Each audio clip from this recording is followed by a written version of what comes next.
మరికొద్దిసేపట్లో Delhi Ramlila మైదాన్లో Congress vote చోరీ మహాధర్నా జరగనుంది. దేశం నలుమూలల నుంచి కాంగ్రెస్ కార్యకర్తలు తరలి వస్తున్నారు. ఓట్ చోరీకి వ్యతిరేకంగా 5.5 కోట్ల మంది సంతకాలు సేకరించింది కాంగ్రెస్ పార్టీ.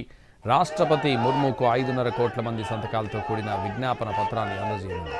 ర్యాలీలో Mallikarjuna Kharge, Rahul Gandhi, Priyanka, Jairam Ramesh, Karnataka CM Siddaramaiah, Telangana CM Revanth, Himachal Pradesh CM Sukhwinder Singh పాల్గొంటారు.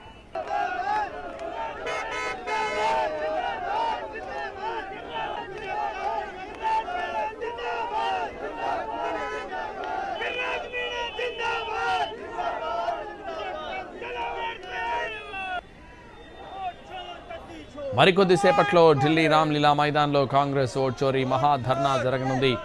దేశం నలుమూలల నుంచి కాంగ్రెస్ కార్యకర్తలు తరలి వస్తున్నారు. ఓట్ చోరీకి వ్యతిరేకంగా 5.5 కోట్ల మంది సంతకాలు సేకరించింది కాంగ్రెస్ పార్టీ. రాష్ట్రపతి ముర్ముకు 5.5 కోట్ల మంది సంతకాలతో కూడిన విజ్ఞాపన పత్రాన్ని అందజేయనుంది. ర్యాలీలో Mallikarjuna Kharge, Rahul Gandhi, Priyanka, Jairam Ramesh, Karnataka CM Siddaramaiah, Telangana CM Revanth, Himachal Pradesh CM Sukhwinder Singh పాల్గొంటారు. ఇదే విషయానికి సంబంధించి మరింత సమాచారం ఢిల్లీ నుంచి మా ప్రతినిధి ప్రసాద్ లైవ్లో అందిస్తారు. ప్రసాద్,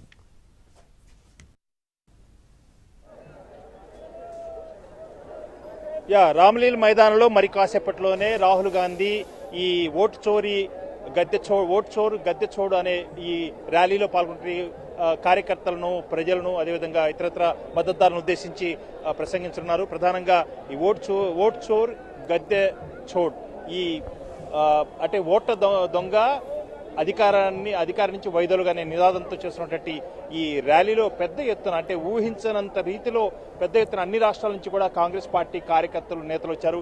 ఇప్పుడే కొద్ది నిమిషాల క్రితమే పొన్నం ప్రభాకర్ కూడా ఈ సభాస్థలికి చేరుకునేందుకు కష్టపడుతూ బస్సులోంచి వెళ్లారు.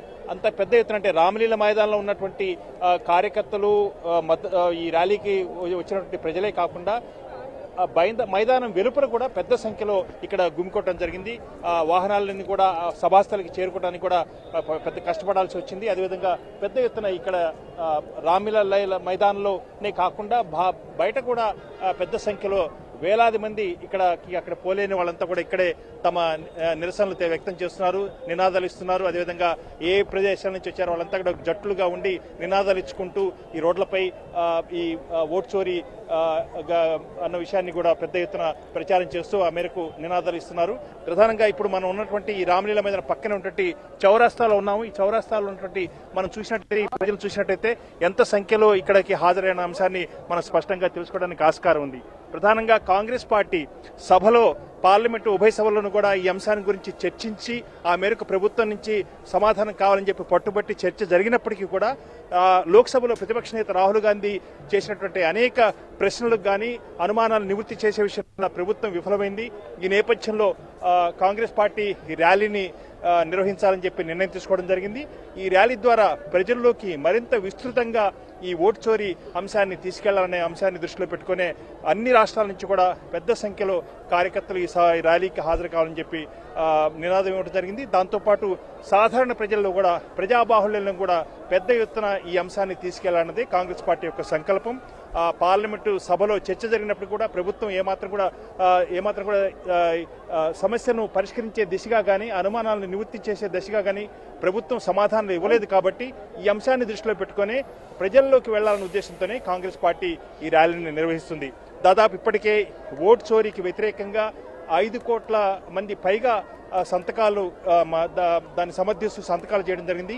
ఈ సంతకాలతో కూడినటువంటి విజ్ఞాపన పత్రాన్ని కూడా రాష్ట్రపతికి అందజేయాలని చెప్పి కాంగ్రెస్ పార్టీ నిర్ణయం తీసుకుంది. ఆ మేరకు రాష్ట్రపతి ద్రౌపది ముర్ము అపాయింట్మెంట్ ఇచ్చిన తర్వాత ఈ 5 కోట్ల మంది ప్రజలు సంతకాలు చేసినటువంటి విజ్ఞాపన పత్రంతో ఆ విజ్ఞాపన పత్రాన్ని రాష్ట్రపతికి కూడా సమర్పించేందుకు అవకాశం ఉంది.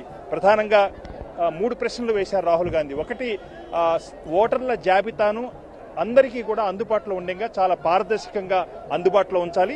దాంతోపాటు అనేక చోట్ల చాలామంది బీహార్లో ఓట్లు వేసిన వాళ్ళంతా కూడా గతంలో హర్యానాలో కూడా ఓట్లు వేయడం జరిగింది.